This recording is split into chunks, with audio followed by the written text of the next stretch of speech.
प्रिय स्टूडेंटों, आज हम समझते हैं प्रति मार्कोनिकॉफ नियम क्या होता है। पिछली वीडियो में हमने जाना था मार्कोनिकॉफ नियम क्या होता है।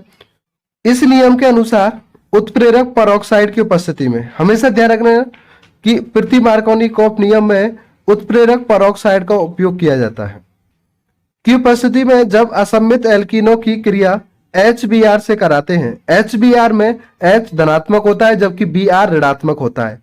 तो HBr का ऋणात्मक भाग जो Br है द्वितीय आबंध वाले उस कार्बन से जुड़ता है जिस पर हाइड्रोजन परमाणु की संख्या अधिक होती है। इसे ही प्रति मार्कोनिकॉफ नियम कहते हैं।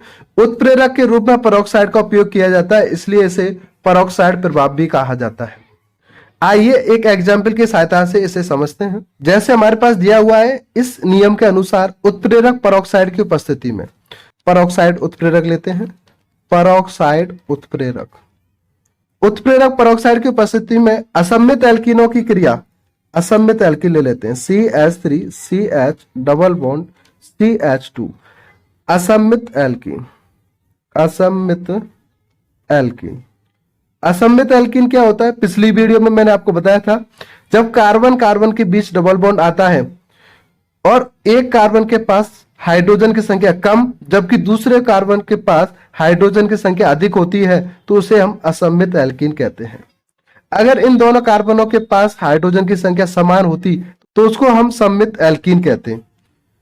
की उपस्थिति में जब असम्मित एल्कीनों की क्रिया HBr से कराते हैं, HBr से कराने पर, HBr से कराते हैं तो HBr का ऋणात्मक भाग हमें पता है H प्लस का होता है जबकि Br ऋणात्मक होता है।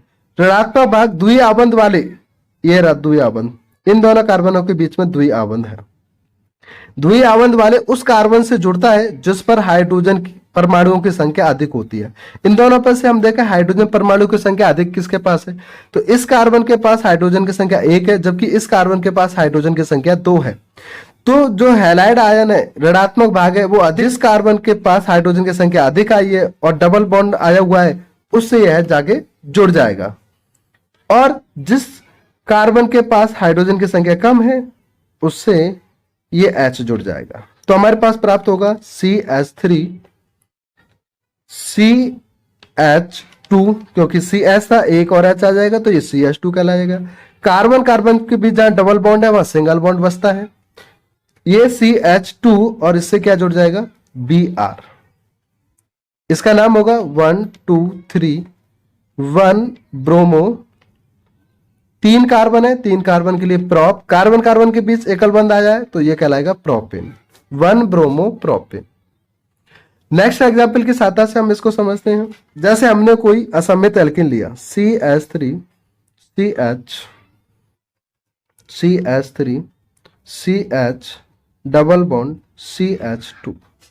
इसकी क्रिया HBr से कराते हैं परऑक्साइड की उपस्थिति में। परऑक्साइड को ऐसे भी दर्शा दिया जाता है।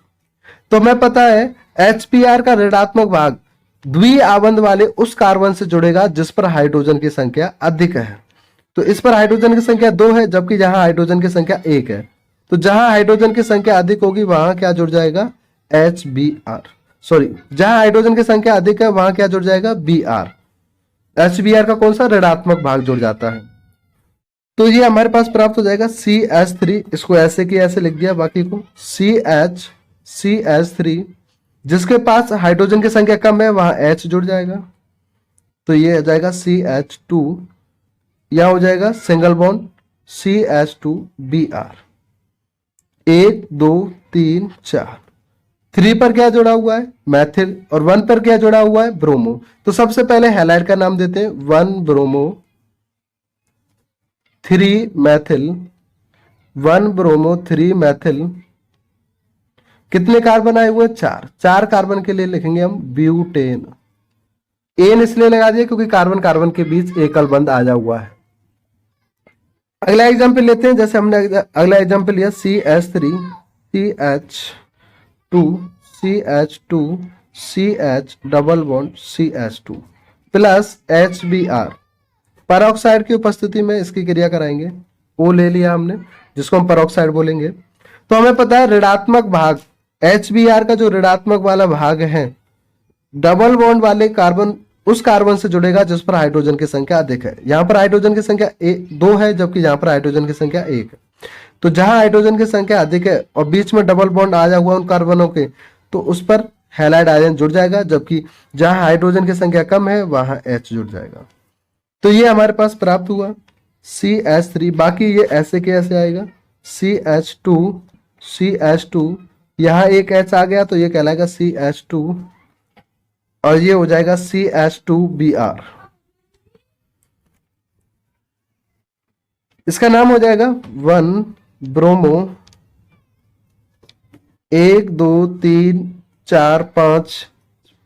तो 5 के लिए आता है पेंट और इसमें एन जोड़ देंगे, ये कहलाएगा पेंटेन, 1 ब्रोमो पेंटेन। तो आई होप, मैं समझता हूं आपको ये प्रति मार्कोनिकॉफ नियम समझ में आया होगा। नेक्स्ट वीडियो में हम अगले अपक्रिया लेके आएंगे। जब तक के लिए प्रिय स्टूडेंटों, जय हिंद।